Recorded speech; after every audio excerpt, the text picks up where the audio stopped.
सुजाता यांच्याकडे. हालेलुया. माझा आवाज क्लिअर येतोय? देवाच्या नावाला धन्यवाद असो सुंदरशा गीतासाठी आणि मध्यस्थीच्या प्रार्थनेसाठी. खरोखर आपण सर्वजण जेव्हा आपल्या पित्याकडे जाऊ, आपण प्रभू येशू ख्रिस्ताला भेटू, तेव्हा आपल्या मनातही तो प्रश्न असेल ना की प्रभू तू हे कसं सहन केलंस माझ्यासाठी. हालेलुया. देवाच्या नावाला धन्यवाद असो की देवाच्या आत्म्याने गीतकारांनी इतकी सुंदर गीते लिहिलेली आहेत की ते गीत गाऊन आपण आपल्या देवाचा महिमा वर्णवतो. हालेलुया. आपण आपल्या जिवंत देवाचा गौरव करतो. आज आपल्या क्रमाप्रमाणे आपण साखळी म्हणून घेत आहोत आणि खरोखर आपण तो अनुभव घेत आहोत, तुम्ही आणि मी, की देवाच्या पवित्र आत्म्याचा वर्षाव होत आहे. हालेलुया. पवित्र आत्म्याच्या प्रेरणेने तुम्ही आणि मी काय करत आहोत? देवाच्या वचनातून आपल्या बंधू भगिनींना बोध करत आहोत, देवाच्या वचनाची घोषणा करत आहोत. हालेलुया. त्याबद्दल सारा आदर, गौरव, मान, सन्मान केवळ आपल्या देवाला. आज आपल्यामध्ये 3 वक्ते बोलणार आहेत. सुमन आंटी आहेत, ज्या देवपित्याकडे जाण्याचा मार्ग, नंतर आपले बंधू आशिष थोरात, द्राक्षवेल आणि शाखा, आणि नंतर आपले बंधू स्तवन, प्रभू येशू ख्रिस्ताने पवित्र आत्मा मिळण्याविषयीचं दिलेलं अभिवचन यावर बोलणार आहेत. जराही वेळ न घेता पहिली वेळ मी आपल्यामध्ये सुमन आंटी आहे त्यांना देत आहे. हालेलुया. हालेलुया. देवाच्या नावाला धन्यवाद देते. हे सुंदर वचन सांगण्याची मला म्हणजे देवाने मला सहाय्य मदत करावी यासाठी आपण दोन शब्दाची प्रार्थना करूया. आंटी व्हिडिओ सुरू करा. आपण प्रार्थना करूया. हे थोर पवित्र पवित्र पवित्र महान सेनापती मला द्यायचे सागरा, देवाचे देवा, प्रभूचे प्रभू, धन्यवाद देते प्रभू, तुझे आभार मानते. दिवसभर तू आमचा चांगला सांभाळ केला, सोन्याची सुंदर वेळ तू आमच्या जीवनामध्ये जोडलीस, पण मी तुझी कष्ट करते प्रभू, तुझे आभार मानते. देवा प्रभू प्रभूचे आज मी जे काही वचन सांगणार आहे, तर प्रभू परमेश्वरा मी सांगणार आहे तर तुझे शब्द माझ्या मुखामध्ये आहेत प्रभू, त्यावर माझा पूर्ण विश्वास आहे. देवा प्रभू परमेश्वरा मला तू सहाय्य मदत कर. तिथून पुढची सर्व वेळ काळ समय मी तुझ्या हाती सोपवते. येशूच्या नावात मागतो, नाही तुझ्या. आमेन.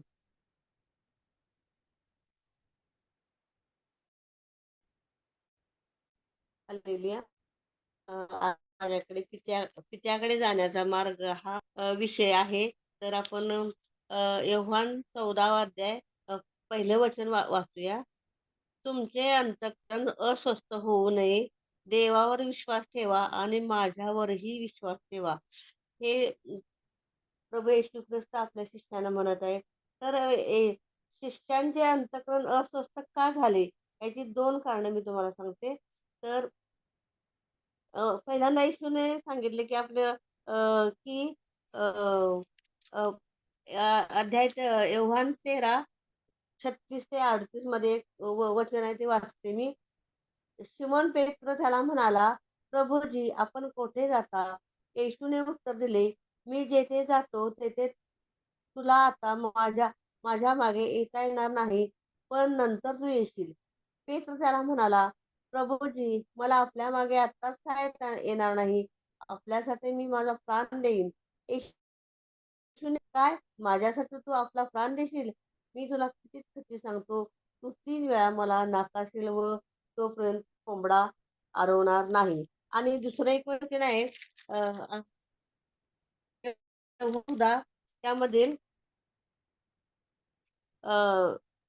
18 वचन, 18 ते 19 वचन, मी तुम्हाला अनाथ असे सोडणार नाही, मी तुम्हाकडे येईन. आत्ताच थोडा वेळ आहे, मग जग मी पाहणार नाही, पण तुम्ही मला पाहाल. मी जिवंत आहे म्हणून तुम्ही जिवंत राहाल. आता ह्या वचनानुसार म्हणजे येशूचे शिष्य हे अस्वस्थ झाले, म्हणजे येशू आता आपल्याला सोडून जाणार हे त्यांचे मन त्यांना खात होतं, म्हणजे ते अस्वस्थ होत होते. त्यांच्या म्हणजे त्यांनाच त्यांचे 12 शिष्यापैकी एक शिष्य त्यांना धरून देणार होता. ह्यामुळे पण त्यांचं मन हे होत होतं, अस्वस्थ होत होतं. तर आपण मी काय सांगते, म्हणजे आपण सुद्धा देव काय म्हणतो, दुसरं वचन मी 14 अध्याय 2रं वचन वाचतो, माझ्यावर विश्वास ठेवा आणि माझ्या देवावर विश्वास ठेवा आणि माझ्यावरही ही विश्वास ठेवा, म्हणजे तुमचे अंतःकरण अस्वस्थ होऊ नये बघा.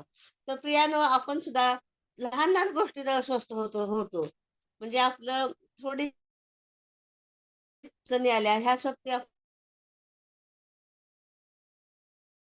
होता. देवानं आपल्याला सांगितले की माझ्यावर देवावरही माझ्यावरही विश्वास तुम्ही ठेवा, म्हणजे आपण देवावर विश्वास ठेवला पाहिजे. आपलं मन अस्वस्थ होऊ नये. जसं शिष्यांचं अस्वस्थ मन झालं तसं अं, आपण देवाकडे प्रार्थना करूया की मला देवा प्रभू परमेश्वरा सहाय्याने मदत कर, या संकटातून मला तू सोडव. त्यानंतर आपण वाचूया म्हणजे वचन आपण आता वाचलंय ते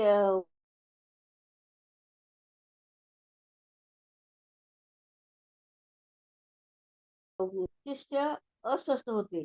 शिष्य अस्वस्थ बघून येशूने त्यांना धीराचे शब्द येशू त्यांना धीराचे शब्द बोलतो की माझ्यावर पित्यावर व माझ्यावर तुम्ही विश्वास ठेवा. तसं आपणही आपल्या जीवनात संकटे अडचणीमुळे अस्वस्थ होऊन न जाता अशा वेळी येशूने जो धीर दिला की देवावर व माझ्यावर तुम्ही विश्वास ठेवा. आता आपण हे सांगितलं. त्यानंतर वचन 2 व 3, माझ्या पित्याच्या घरात जागा पुष्कळ आहेत. नसत्या तर मी तुम्हाला तसे सांगितले असते. मी तुम्हासाठी जागा तयार करावयास जातो आणि मी जाऊन तुम्हासाठी जागा तयार केली म्हणजे पुन्हा येऊन तुम्हाला आपल्या जवळ घेईन, यासाठी की जेथे मी आहे तेथे तुम्ही असावे. म्हणजे येशू हे जग सोडून जाण्याचा येशूचा हे जग सोडून जाण्याचा उद्देश हा होता की त्यांना येशूला वाटत होते की स्वर्गात आपल्यासाठी जातो स्वर्गात आपल्यासाठी जागा तयार करायला जात होता. म्हणजे येशूला सारखं वाटायचं की जिथं मी असेन तिथं माझे माझे लोक असावे. हे येशूला वाटायचं. उद्देश हाच होता की आपण त्याच्या जवळच राहावे. म्हणजे आपण आपण म्हणजे आपण लोक सर्व लोक येशूजवळ राहावे, हा येशूचा उद्देश होता. येशू म्हणतो माझ्या पित्याच्या घरात राहण्याच्या पुष्कळ जागा आहेत, म्हणून आज आम्ही आमच्या आमच्या परिवारासह घरातील प्रत्येकाने येशूसाठी गुडघा टेकायला पाहिजे आणि आपण देवाकडे प्रार्थना केली पाहिजे की देवा मला तुझ्या बरोबरच ने म्हणून. म्हणजे आपण कोणत्याही संकटाला भ्यायचं नाही. म्हणजे हे मी माझ्या शब्दात सांगते की आपण कोणत्याही संकटाला घाबरायचं नाही, कारण आपल्यासोबत येशू आहे. जिथे येशू आहे तिथे आपण यावं हा आपण प्रयत्न करायला पाहिजे. म्हणजे आपल्या घरातल्या प्रत्येक व्यक्तीने प्रत्येक परिवारातील व्यक्तीने हे आपण प्रयत्न करायला पाहिजे. अनेक सांगते आता आपण त्यानंतर 5 वचन 4, 5 एक मिनिट. आपण प्रगटीकरणामध्ये स्वर्गाबद्दल लिहून ठेवले आहे. म्हणजे प्रगटीकरणमध्ये देवाने सांगितले ना, मी स्वर्गात जातो तुमच्यासाठी, आम्ही जागा तयार करतो. म्हणजे तिथे पिता काय म्हणतो की माझ्या पित्याच्या घरात पुष्कळ जागा आहेत, नसत्या तर मी तुम्हाला सांगितलं नसतं. म्हणजे मग तुम्ही देवाने म्हटलं असतं की जावा तुम्ही कुठं पण तिथं जागा एवढ्या आहेत की तिथं आपण तिथे तिथले सोन्याचे रस्ते, म्हणजे प्रकटीकरणामध्ये आहे.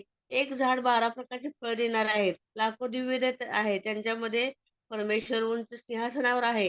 विश्वासणारे तिथे जर असतील तर न कोमजणारे हात त्यांच्या गळ्यात गळ्यात असणार आहेत. म्हणजे देव आपल्याला न कोमजणारा हात आपल्याला तिथे तिथे स्वर्गीय वस्त्र त्यांना परिधान करणार आहे. कुणाला? तर विश्वासणाऱ्यांना. म्हणजे आपण एवढा देवावर विश्वास ठेवला पाहिजे की आपण स्वर्गातच जायला पाहिजे, नरकात नाही जायला पाहिजे. म्हणजे अशा पद्धतीने आपण या धर्तीवर राहायला पाहिजे. अं, म्हणजे म्हणूनच आपल्याला देव स्वर्गीय वस्त्र परिधान करेल. अधिक स्वर्गाबद्दल तुम्हाकडे माहिती पाहिजे असेल तर आपण प्रकटीकरण 21 हे वाचायला पाहिजे. आता आपण तेवढा आपल्याला वेळ नाही. अशा स्वर्गात आपल्यासाठी जागा तयार करण्यासाठी प्रभू गेला आहे. ज्यावेळी प्रभूचे दुसऱ्यांदा येणे होईल त्यावेळी विश्वासणाऱ्यास प्रभू घेऊन जाईल. म्हणून प्रभू म्हणतो माझ्या पित्याच्या घरात राहण्याच्या पुष्कळ जागा आहेत. आता वचन आपण 4, 5, 6 वाचूया. मी जातो तिकडे मार्ग तुम्हाला ठाऊक आहे. थोमा म्हणाला, प्रभूजी आपण कोठे जाता हे आम्हाला ठाऊक नाही, मग मार्ग आम्हाला कसा ठाऊक असणार? येशूने त्याला म्हटले, मार्ग सत्य व जीवन मीच आहे. माझ्याद्वारे आल्यापासून पित्याकडे कोणी येत नाही. म्हणजे शिष्यांना माहित नव्हतं की तो मार्ग येशूने दाखवला. तो म्हणतो, मीच मार्ग आहे, मीच सत्य आहे आणि मीच जीवन आहे. आणि आपण हा विश्वास ठेवायला पाहिजे की येशू शिवाय आपण स्वर्गात जाऊ शकत नाही. चालण्याचा व स्वर्गाकडे जाण्याचा मार्ग येशू स्वतः आहे. स्वर्गात जाण्याचा दुसरा मार्ग हा कोणताच नाही, असे मलाही वाटते आणि सर्वांना वाटावं. आता प्रेषितांची कृती आपण 4 अध्याय 12 वचन वाचूया. प्रेषित 4:12 माझ्यासाठी कोणतं?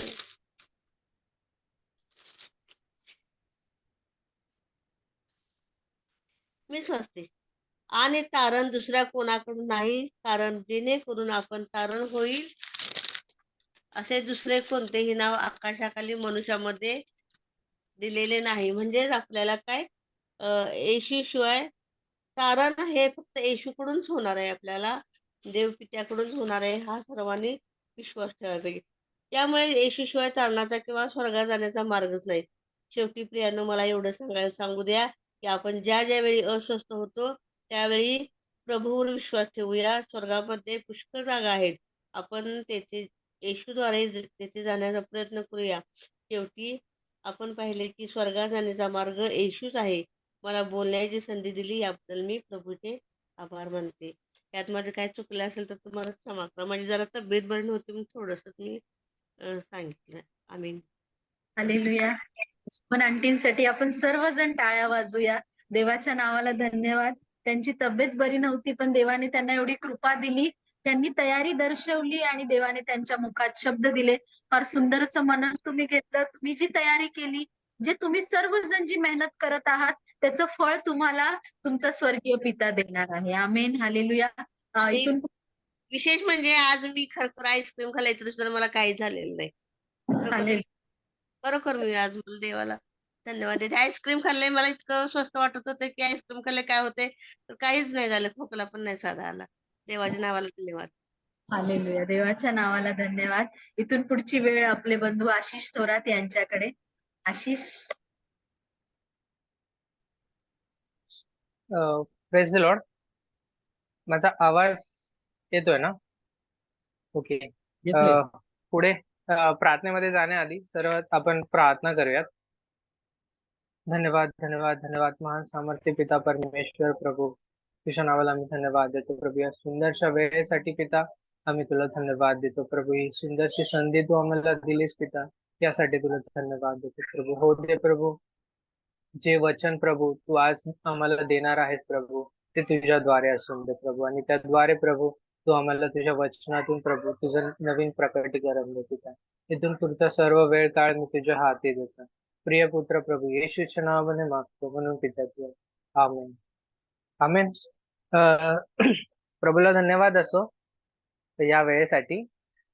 आज मला जो टॉपिक दिला आहे तो आहे द्राक्षवेल आणि फाटे. आमेन.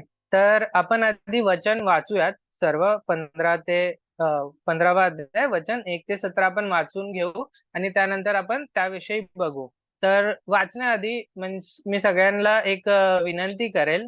आपण बायबलचे वचन तर रोज वाचतो, बस एक विनंती असेल माझी की वाचत असताना त्या गोष्टी तुम्ही इमॅजिन करा. मीन्स ते त्यावेळेस जे आपण वाचतोय, ही गोष्ट जसं आपण आता द्राक्षवेल आणि फाटे याविषयी पाहणार आहे, तर तुम्ही इमॅजिन करू शकता की तुमच्या समोर एक द्राक्षाची वेल आहे, त्याला फाटे आहेत आणि सो ऑन. जसं पुढे आपण वाचत जाऊ त्यानुसार तुम्ही जर करणार तर ते आपल्याला दोघांना समजण्यासाठी खूप म्हणजे खूप उपयोगी पडेल. तर आपण वचन वाचूयात.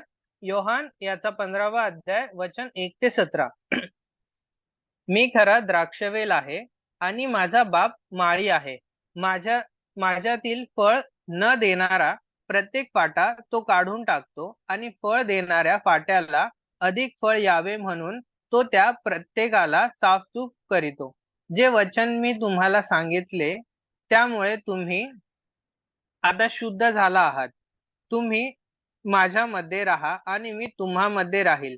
जसे फाटा वेलात राहिल्या वाचून त्याला आपल्या आप फळ देता येत नाही, तसे माझ्यामध्ये राहिल्या वाचून तुम्हाला देता येणार नाही. मीच वेल आहे, तुम्ही फाटे आहात. जो माझ्यामध्ये राहतो आणि मी ज्याच्यामध्ये राहतो तो पुष्कळ फळ देतो. कारण माझ्यापासून वेगळे असल्यास तुम्हाला काही करता येत नाही. कोणी माझ्यामध्ये राहिला नाही तर त्याला फाट्याप्रमाणे बाहेर टाकता व तो वाळून जातो आणि तसले फाटे गोळा करून अग्नीत टाकतात व ते जळून जातात. तुम्ही माझ्यामध्ये राहिला व माझी वचने तुम्हामध्ये राहिली, तर जे काही तुम्हाला पाहिजे असेल ते मागा, म्हणजे ते तुम्हाला प्राप्त होईल. तुम्ही विपुल फळ दिल्याने माझ्या पित्याचा गौरव होतो आणि तुम्ही माझे शिष्य व्हाल. जसे पित्याने माझ्यावर प्रीती केली, तशी मीही तुम्हावर प्रीती केली आहे. तुम्ही माझ्या प्रीतीत राहा.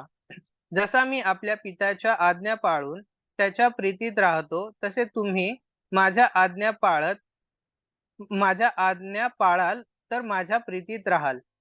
माझा आनंद तुम्हामध्ये असावा व तुमचा आनंद परिपूर्ण व्हावा, म्हणून मी तुम्हाला ह्या गोष्टी सांगितल्या आहेत.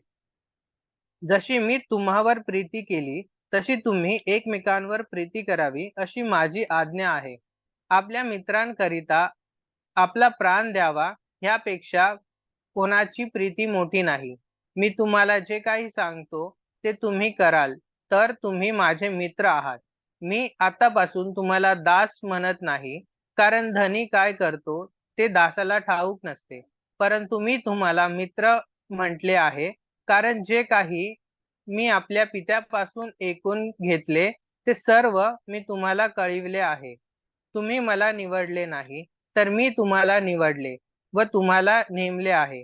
ह्यात हेतू हा की तुम्ही जाऊन फळ द्यावे, तुमचे फळ टिकावे आणि जे काही तुम्ही माझ्या नावाने पित्याजवळ मागाल ते त्याने तुम्हाला द्यावे.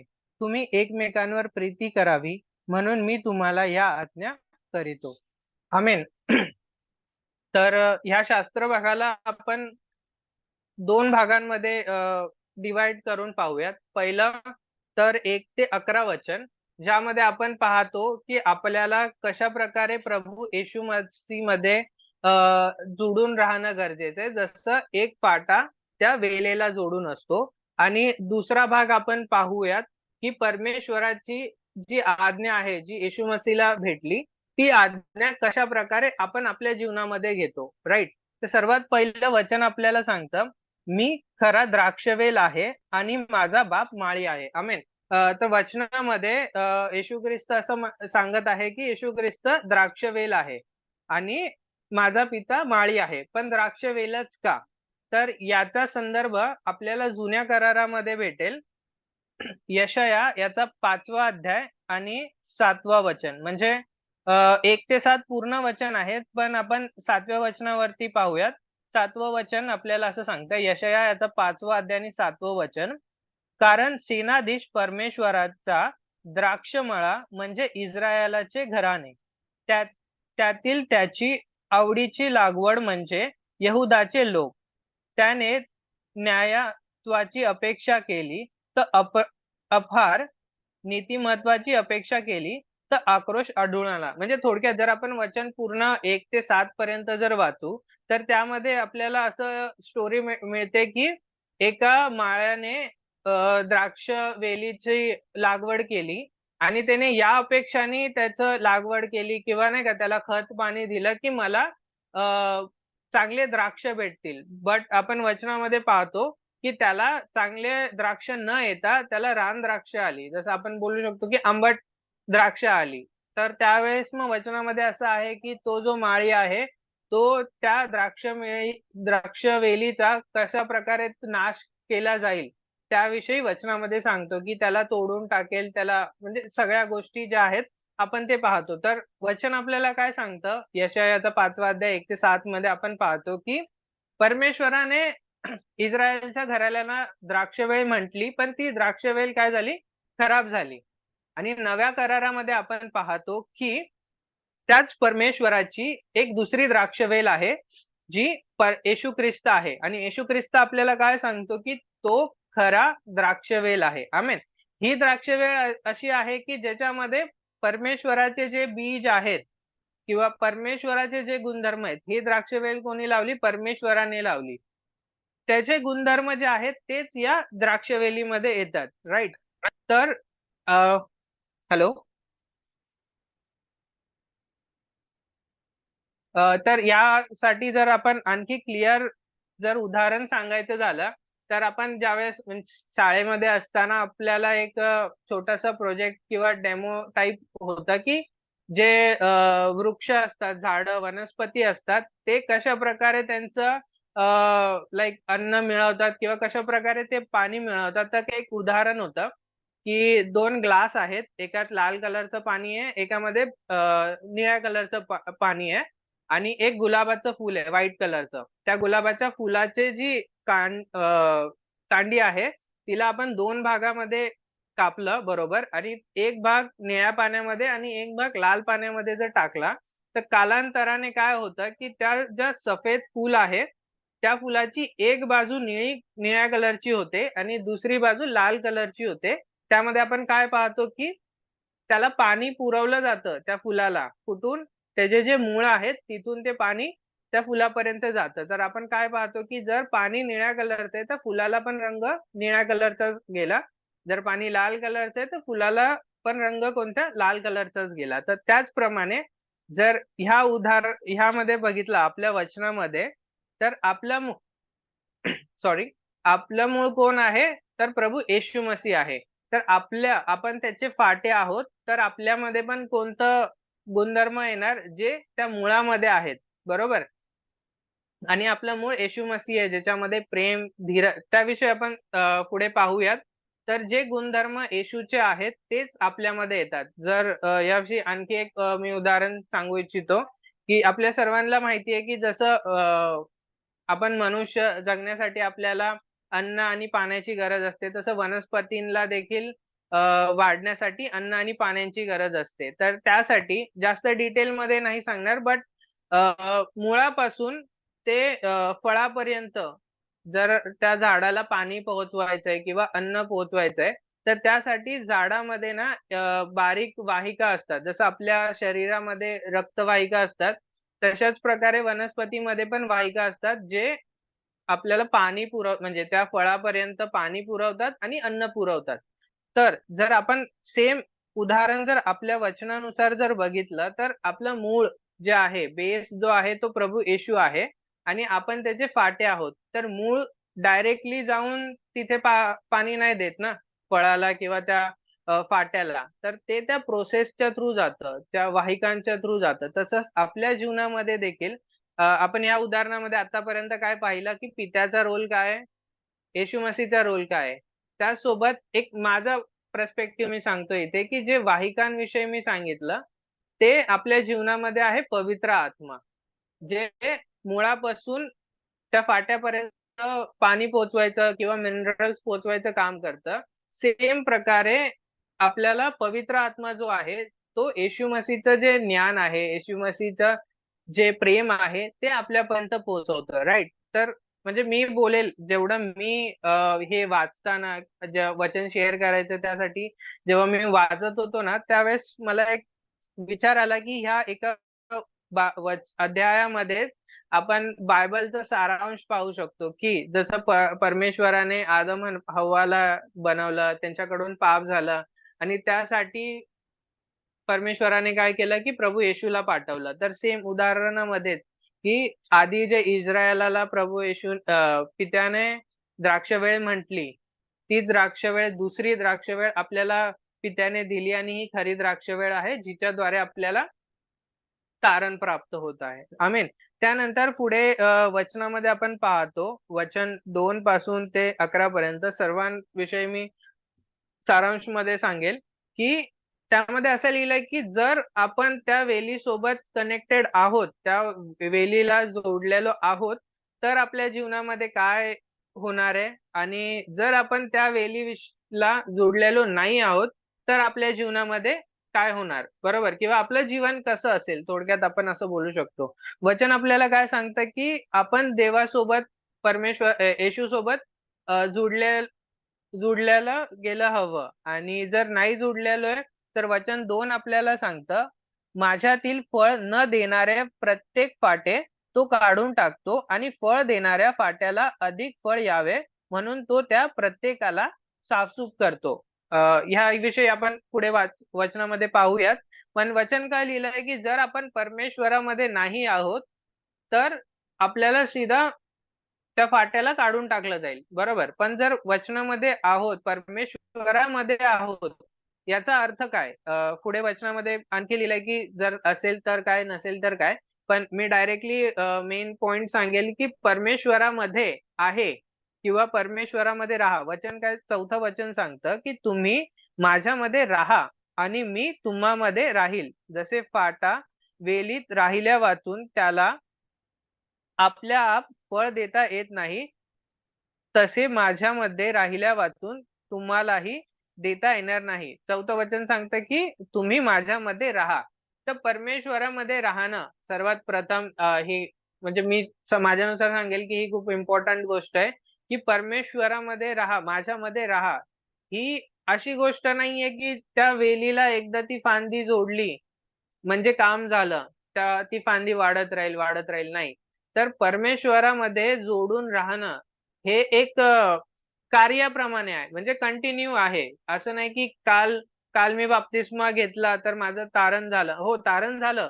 पण खरंच त्या न्यायाच्या वेळेस आपण परमेश्वराच्या समोर उभा राहू शकतो का? की परमेश्वरा, हां, माझा बप्तिस्मा झालाय, पण मी सगळ्या गोष्टी एन्जॉय केलेल्या आहेत. संसारामध्ये सगळ्या गोष्टी ज्या काय आहेत त्यामध्ये राहिलो वगैरे. तशाने नाही होणार. तर परमेश्वरामध्ये राहणे हे एक कंटिन्यू गोष्ट आहे आणि जी आपल्याला दररोज करणं गरजेचं आहे. जर आपण आपण ॲज अ फांदी त्या वेलीला जर जोडून राहतोय, तर आपल्याला गरजेचं आहे की त्या वेलीपासून आपण कंटिन्यू ते जे अन्न आहे, ते जे पाणी आहे, ते आपण घेत राहणं गरजेचं आहे.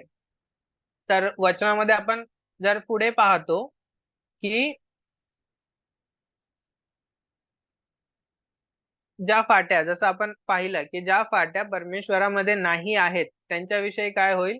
तर ते काढून टाकले जातील. काढूनच नाही, तर त्यांना गोळा करून अग्नीमध्ये टाकलं जाईल. आमेन. त्यानंतर आपण पाहतो, की फक्त परमेश्वरामध्ये आपण बोलू, की मी परमेश्वरामध्ये आहे, पण माझं कार्य दिसत नाहीये. बरोबर? तर ते कार्य दिसणं म्हणजे नेमकं काय? किंवा बोलू शकतो आपण, की परमेश्वरामध्ये राहणं, जे आपण बोलतोय, की एक फांदी त्या वेलीसोबत कनेक्टेड आहे. म्हणजे काय? तर आपण परमेश्वरावरती विश्वास ठेवतोय, की माझा जो तारणारा आहे, तो परमेश्वरच आहे. मी आतापर्यंत जे काही आहे, ते माझ्या स्वतःच्या बळावरती नाही, तर परमेश्वराच्या बळावरती आहे. जे कार्य मी केलंय, ते मी स्वतः नाही केले, तर माझ्या परमेश्वराने केलंय. ह्या गोष्टीचा विश्वास, या गोष्टीची जाणीव आपण दररोज आपल्यामध्ये ठेवणं म्हणजे आपण परमेश्वरामध्ये जोडले गेलेलो आहोत. आमेन. आणि परमेश्वरावरती विश्वास ठेवणं, याचा म्हणजे परमेश्वरावरती विश्वास ठेवणं म्हणजे आपण परमेश्वराशी कनेक्टेड आहोत. आमेन. आणि परमेश्वरावरती जर आपण विश्वास ठेवतोय, तर आपण म्हणजे पुढचा संदर्भ पाहूयात. वचन 12 पासून ते 17 पर्यंतचा, की जर आपण परमेश्वरावरती विश्वास ठेवतोय म्हणजे आपण त्याची आज्ञा पालन करतोय. जे आज्ञा परमेश्वराने आपल्याला दिली आहेत, त्याचे ते आज्ञा पालन करणं म्हणजे आपण परमेश्वरावरती विश्वास ठेवतोय. आणि ती आज्ञा जर वचनामध्ये आपण पाहतो, पुढे 12 पासून आहे, जसे मी तुम्हावर प्रीती केली तसे तुम्ही एकमेकांवर प्रीती करावी, अशी माझी आज्ञा आहे. आमेन. तर ही आज्ञा आपण असं बोलू शकतो, की ते फळ आहे, जे या द्राक्षवेळीच्या फांद्यावरती यायला हवं. परमेश्वराची आज्ञा पालन. आणि त्याचा उपयोग काय? तर आपण एक दुसऱ्यांवरती प्रीती करायला हवी. जसं आपण कालच्या वचनांमध्ये देखील पाहिलं, की एकमेकांवरती प्रीती करा. जशी परमेश्वराने आपल्यावरती प्रीती केली, तशी आपण एक दुसऱ्यांवरती प्रीती करायला हवी. तर त्याच विषयी आपण पुढे पाहतो, की प्रीती करणं म्हणजे काय तर जसं आपण पाहिलं की विश्वास ठेवणं म्हणजे आज्ञा पालन करणं, आणि आज्ञा अशी आहे की एक दुसऱ्यांवरती प्रीती करा. तर त्याविषयी आपण वचन वाचूयात. पहिला यूहन्ना याचा 4था अध्याय आणि 19 आणि 20 वचन.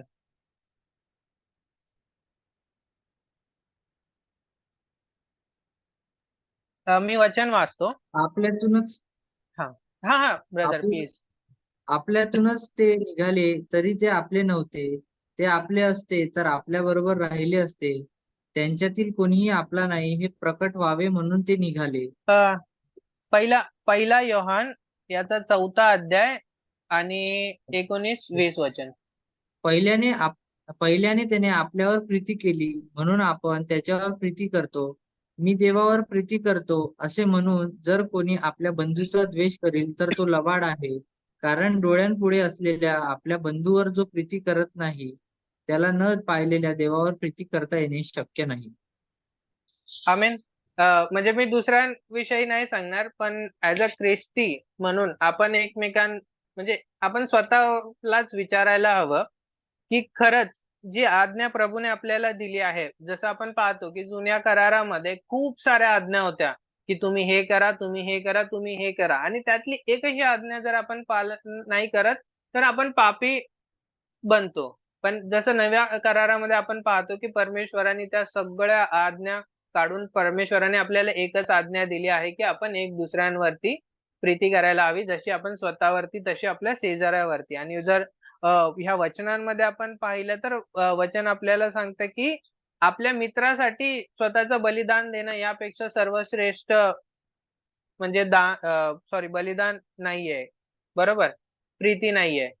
तर आपण स्वतःलाच विचारावं. मी तर हे सांगेल वचनामध्ये, आपण शेवटच्या भागामध्ये आहोत वचनाच्या, की खरंच आपण स्वतःला प्रश्न विचारायला पाहिजे की मी खरंच माझ्या इतर जे भाऊ बहिणी आहेत किंवा माझे जे शेजारी आहेत, जसं वचन आपल्याला सांगतं शेजारी, माझे जे शेजारी आहेत, माझे जे नातेवाईक आहेत, त्यांना खरंच मी प्रेम करतो का? जस्ट एक सिंपल उदाहरण सांगेल, तुम्ही स्वतः रिलेट करू शकता त्या गोष्टीसोबत, की जर तुमच्या एका ख्रिस्ती बांधवासोबत काही मतभेद आहेत आणि तुम्ही दोघं एकाच चर्चला आहात, तर असं होतं की आपण समोर-समोर आहोत. आपण खूप छान प्रकारे चर्चमध्ये वचन ऐकलं, की एक दुसऱ्यांवरती प्रीती करायला हवी, एकमेकांशी प्रेमाने वागायला हवं.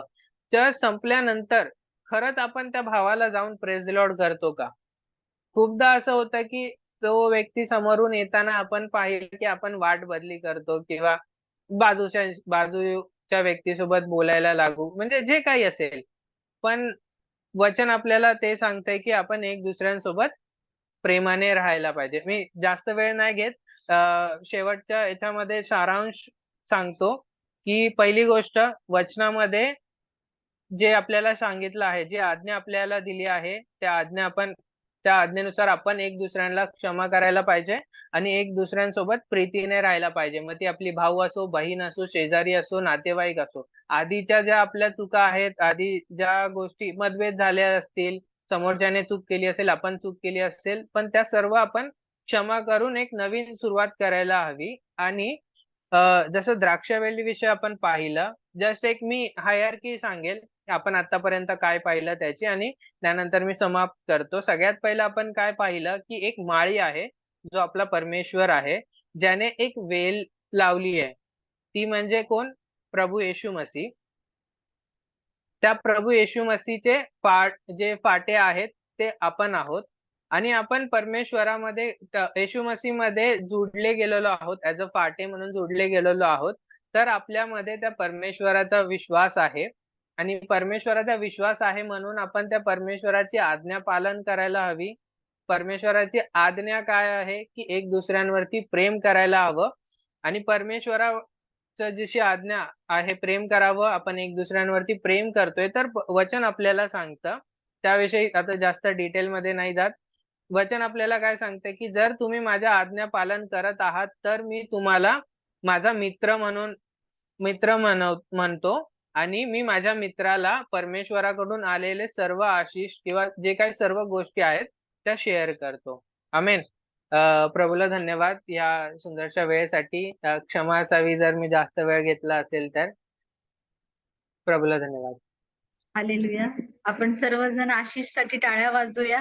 असं वाटलं आपण संडेला चर्चमध्ये बसलोय आणि देवाचं वचन ऐकतोय. हालेलुया. खरोखर तरुणांसाठी देवाच्या नावाला धन्यवाद. आणि डोंट वरी स्तवन, आम्ही सर्वजण ऐकण्यासाठी उत्सुक आहोत.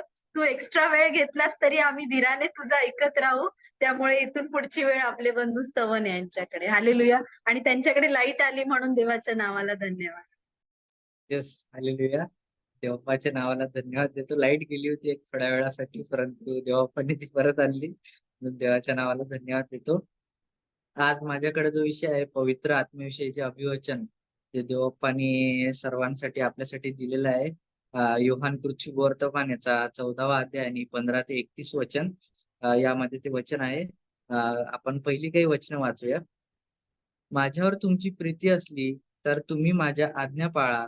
मी पित्याला विनंती करील, मग तो तुम्हाला दुसरा कैवारी म्हणजे सत्याचा आत्मा देईल, अशासाठी की त्याने तुमच्याबरोबर सदा सर्वदा राहावे. जग त्याला ग्रहण करू शकत नाही, कारण ते त्याला पाहत नाही अथवा त्याला ओळखत नाही. तुम्ही त्याला ओळखता, कारण तो तुमच्या बरोबर राहतो व तुमच्यामध्ये वस्ती करील. मी तुम्हाला अनाथ असे सोडणार नाही. मी तुमच्याकडे येईल. आता थोडाच वेळ आहे, मग जग मला आणखी पाहणार नाही, पण तुम्ही मला पाहाल. मी जिवंत आहे म्हणून तुम्हीही जिवंत राहा. त्या दिवशी तुम्हाला समजेल की मी आपल्या पित्यामध्ये आहे व तुम्ही माझ्यामध्ये व मी तुमच्यामध्ये आहे. हालेलुया. देव वाचलेल्या वचनाला आशीर्वाद देव. इथं देवबाप आपल्याला सांगतो की मी पित्याला विनंती करेल, म्हणजे येशू ख्रिस्त हा आपल्यासाठी पित्याजवळ मध्यस्थी करतोय. कशासाठी? की आपल्याला दुसरा कैवारी म्हणजे सत्याचा आत्मा मिळावा.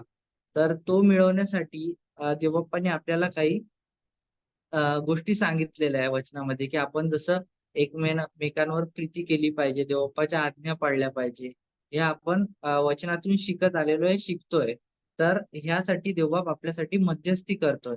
आणि जेव्हा आपण प्रीती करतो, एकमेकांवर प्रीती करतो आणि त्यानंतर देवाच्या आज्ञा पाळतो, तेव्हा योहान याचा 14वा अध्याय आणि 21वा वचन काय सांगते, जेव्हा आपण हे सर्व गोष्टी करतो तेव्हा काय बोलतो देवबाप, ज्याच्याजवळ माझ्या आज्ञा आहे व जो त्या पाळतो तोच माझ्यावर प्रीती करणारा आहे, आणि जो माझ्यावर प्रीती करतो त्याच्यावर माझा पिता प्रीती करील, मीही त्याच्यावर प्रीती करील व स्वतः त्याला प्रकट होईल.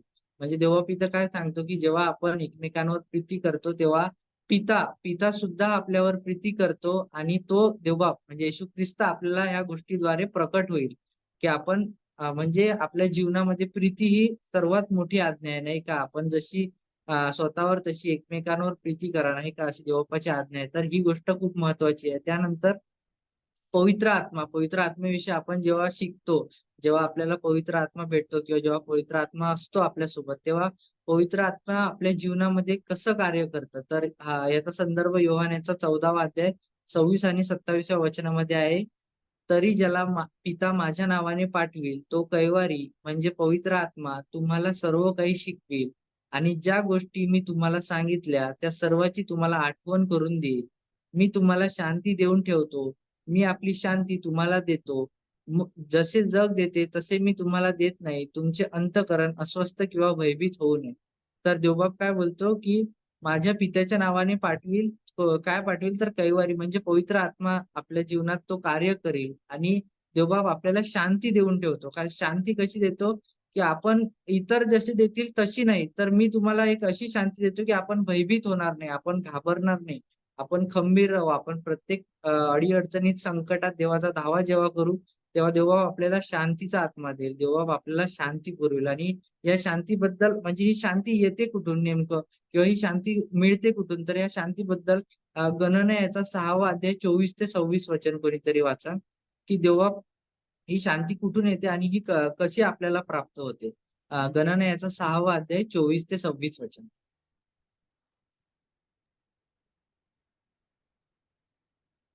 परमेश्वर तुला आशीर्वाद देव व तुझे संरक्षण करो. परमेश्वर आपला मुख प्रकाश तुझ्यावर पाडो व तुझ्यावर कृपा करो. परमेश्वर तुझ्याकडे प्रसन्नमुख करो आणि तुला शांती देव. ह्या रीतीने त्यांनी इस्रायल लोकांवर माझे नाव मुद्रित करावे, म्हणजे मी त्यांना आशीर्वाद देईन. आमेन. आमेन. आमेन. हालेलुया. तर आपल्याला शांती कुठून येते? तर आपल्याला शांती ही परमेश्वराकडून येते. परमेश्वर जो आहे तो आपल्याला शांती देतो. आपण जेव्हा पण काही कठीण प्रसंगात असतो, आपण काय करतो? देवाचा धावा करतो आणि देवबाप आपल्याला तेव्हा आशा देतो, शांती देतो, समाधान देतो, की तू भिवू नको, खंबीर हो, हिम्मत धर, कारण तुझा बाप तुझ्या सोबत आहे, असं आपल्याला देवबापाचं वचन सांगतं. त्यानंतर आपण बघतो की तारण कसं आपल्याला प्राप्त होते किंवा तारणाचा मार्ग काय किंवा तारण काय आहे. तर योहान याचा 14वा अध्याय 21 ते 23 वचन आपल्याला काय सांगतं? ज्याच्याजवळ माझ्या आज्ञा आहेत व ज्या तो पाळतो तोच माझ्यावर प्रीती करणारा आहे, आणि जो माझ्यावर प्रीती करतो त्याच्यावर माझा पिता प्रीती करेल, मीही त्याच्यावर प्रीती करीन व स्वतः त्याला प्रकट होईल. यहुदा त्याला म्हणाला, प्रभुजी, असे झाले की आपण स्वतः आम्हाला प्रकट व्हाल आणि जगाला प्रकट होणार नाही. येशूने त्याला उत्तर दिले, ज्याच्यावर माझी प्रीती असेल तो माझी वचने पाळील. माझा पिता त्याच्यावर प्रीती करेल आणि आम्ही त्याच्याकडे येऊन त्याच्याबरोबर वस्ती करू. तर जेव्हा आपण देवबापाची आज्ञा पाळतो तेव्हा काय होते? आपण देव पिता आणि स्वतः येशू ख्रिस्त हा आपल्याला प्रकट होईल आणि आपल्या सोबत असेल. आणि तारण प्राप्तीसाठी आपल्याला काय मार्ग सांगितलेला आहे? तर योहान याचा 10वा अध्याय 7 ते 10 वचन हे आपल्याला काय सांगते की आपल्याला तारण प्राप्ती कशी होईल. योहान याचा 10वा अध्याय 7 ते 10 वचन. म्हणून येशू त्यांना पुन्हा म्हणाला, मी तुम्हाला खचित खचित सांगतो की मी मेंढरांचे दार आहे. जे माझ्यापूर्वी आले ते सर्व चोर व लुटारू आहेत. त्यांचे मेंढरांनी ऐकले नाही. मी दार आहे. माझ्याद्वारे कोणी आत जाईल तर त्याला तारण प्राप्त होईल. तो आत येईल व बाहेर जाईल आणि त्याला खावयास मिळेल. चोर येतो तो केवळ चोरी, घात व नाश करावयास येतो. मी तर त्यांना जीवन प्राप्ती व्हावी व विपुलपणे व्हावी म्हणून आलो आहे. आमेन. आमेन. हालेलुया. देवबाप पिता आपल्याला काय संबोधतो? की मेंढरांचा मी आहे ना, मेंढरू. आपल्याला देवबाप मेंढरू असं संबोधतोय. आणि जे माझ्या आधी आले त्यांनी मेंढरांना भकवलं. देवबाप आपण मेंढराचा दाखला ऐकतो की 100 मेंढरे असतात, त्यातले 99 असतात, परंतु देवबाप त्या एक मेंढराला शोधायला जातो, नाही का? तर आपण देवबापाचे मेंढरू आहोत. आणि काय बोलतो देवबाप? मी दार आहे आणि माझ्याद्वारे जो आत जाईल त्याला तारण प्राप्ती मिळेल, नाही का? येशू देवबाप हा येशू ख्रिस्त आपलं दार आहे आणि ज्याच्याद्वारे आपण आत जाऊ तो आपल्याला तारण प्राप्ती व्हावी. आणि ती पण कशी व्हावी? तर विपुलपणे व्हावी म्हणून देवबाप आपल्याला इथं सांगतोय. त्यानंतर आपण बघतो की जेव्हा आपल्याला पवित्र आत्मा मिळतो किंवा पवित्र आत्मा जेव्हा आपल्याला मिळेल तेव्हा आपल्या जीवनात काय काय गोष्टी घडतील किंवा कसं कसं होईल. तर प्रेषितांची कृत्य याचा 1ला अध्याय 4 ते 8 वचन आपण बघतो. प्रेषितांची कृत्य याचा 4था अध्याय 1ला अध्याय 4 ते 8 वचन.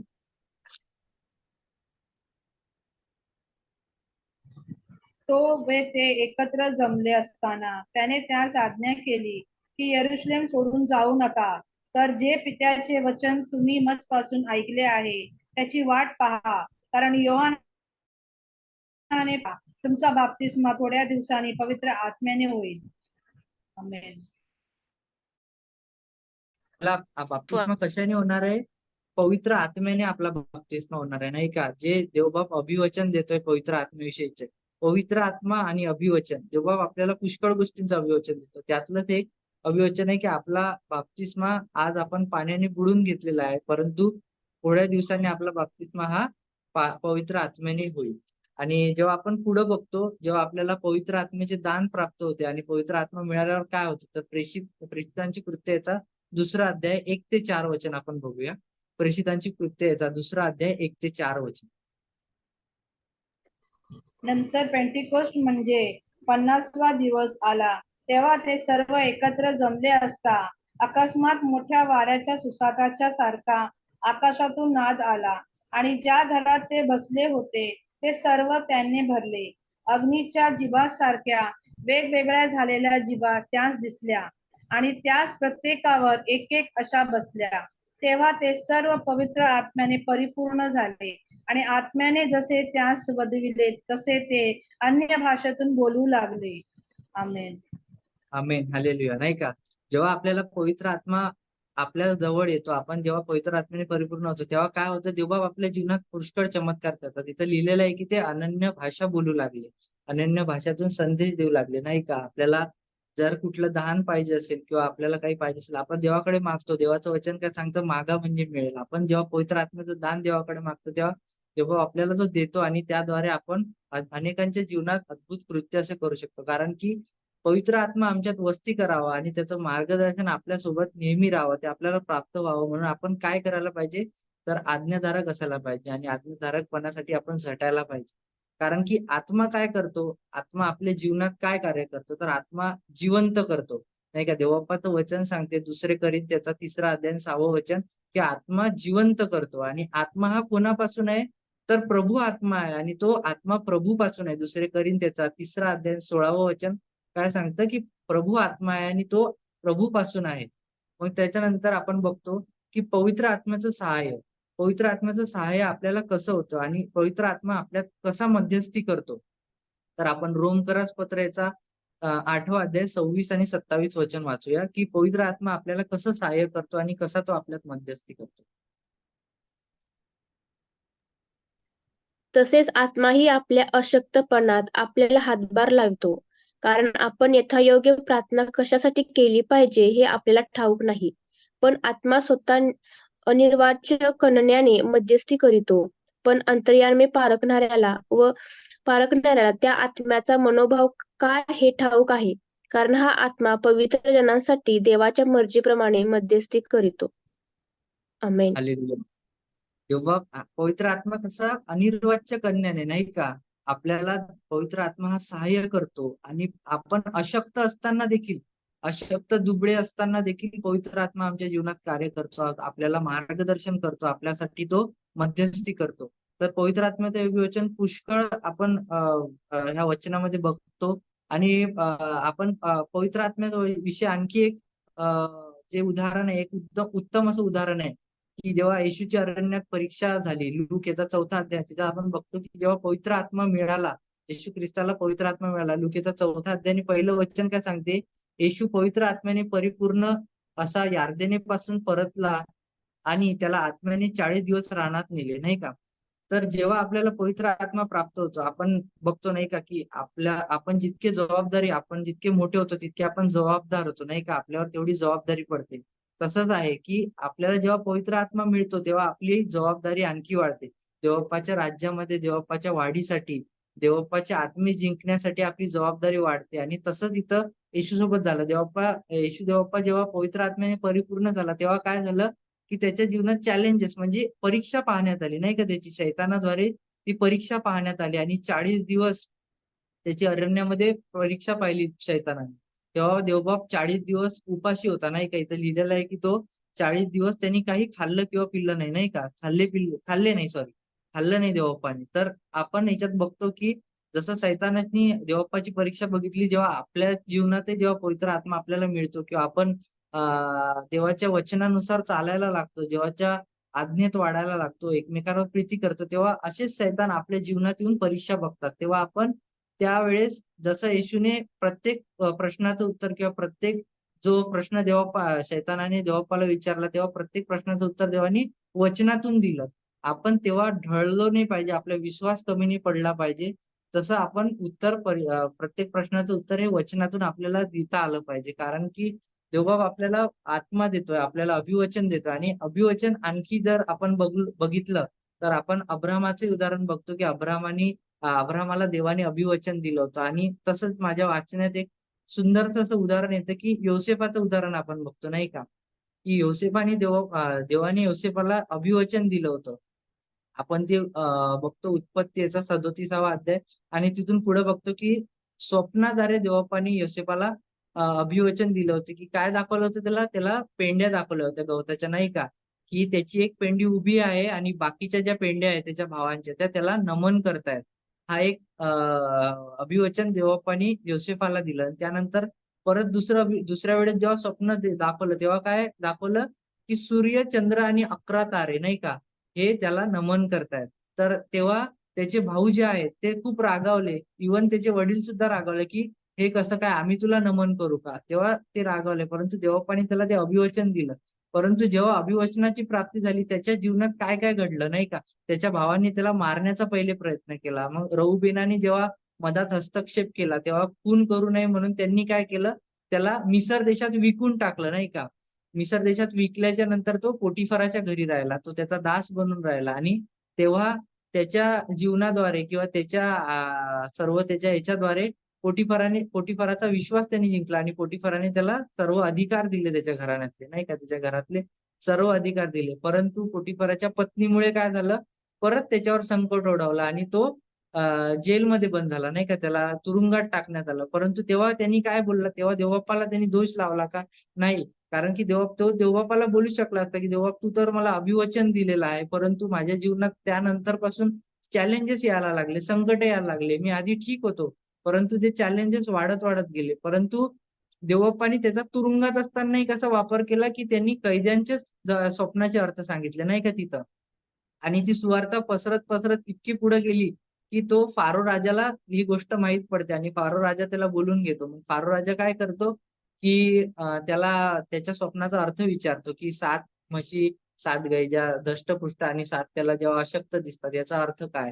तर तो त्याला अर्थ सांगतो की दुष्काळाचे दिवस आहे. पहिले 7 खूप धनधान्य येईल आणि त्यानंतर 7 वर्ष दुष्काळ राहील, नाही का. आणि त्यानंतर आपण जेव्हा बघतो दुष्काळ पडतो, त्याचे भाऊ मिसर देशात येतात, नाही का, धान्य मागायला. तेव्हा फारो राजा त्याच्यावर फार खुश असतो योसेफावर आणि त्याला तो अधिकारी बनवतो त्या राज्याचा.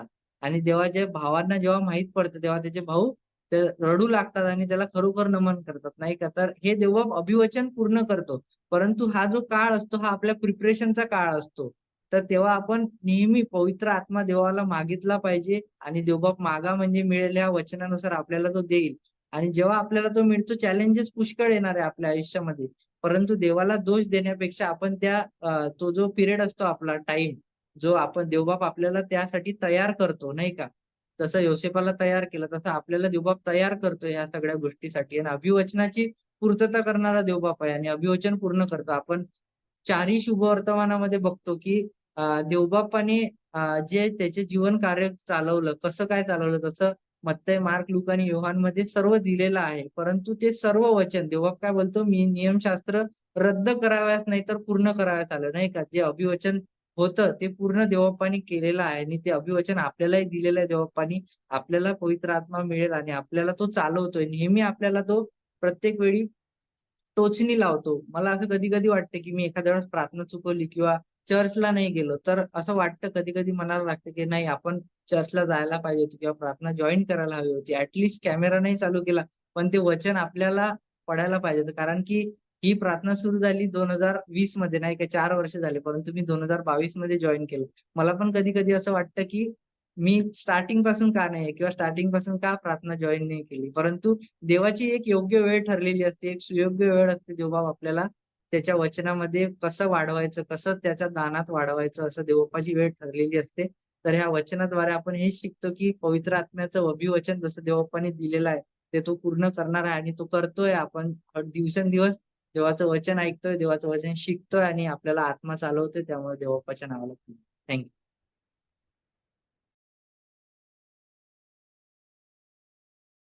हालेलुया, देवाच्या नावाला धन्यवाद असो. खरोखर सुंदरसा मानना तुम्हाला आणि मला मिळालेला आहे.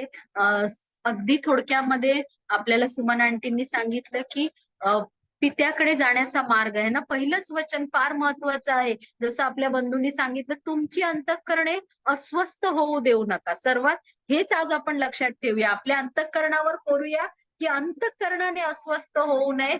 कारण तू पित्यावर आणि ते पुत्रावर, प्रभू येशू ख्रिस्तावर विश्वास ठेव. कारण देवाच्या घरामध्ये, प्रभूच्या पित्याच्या घरामध्ये राहण्यासाठी पुष्कळ जागा आहे. आणि जो सत्य आहे, जो मार्ग, सत्य, जीवन आहे, तो तुमच्या माझ्यासाठी जागा तयार करत आहे. तो आपणाला घ्यायला येणार आहे.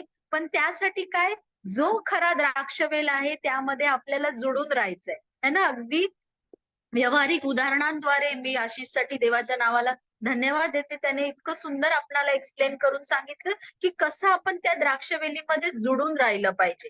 आणि द्राक्षवेलीमधून जो प्रभू येशू ख्रिस्त आहे त्याच्यातून पोषण आपल्याला देणारा कोण आहे, पवित्र आत्मा. आपले बंधू स्तवन यांनी सांगितलं, त्यांच्यासाठी देवाच्या नावाला धन्यवाद. आपण लक्षात ठेवूया, रोज आणि रोज किती अधिक्याने देवाकडे देवाचा पवित्र आत्मा मागणं, त्या पवित्र आत्म्यामध्ये परिपूर्ण होऊन पवित्र आत्म्यामध्ये चालणं गरजेचं आहे. कारण तो पवित्र आत्माच काय करणार आहे, फार महत्वाचं वचन आपल्या बंधूंनी सांगितलं, तो जीवन देणारा आहे.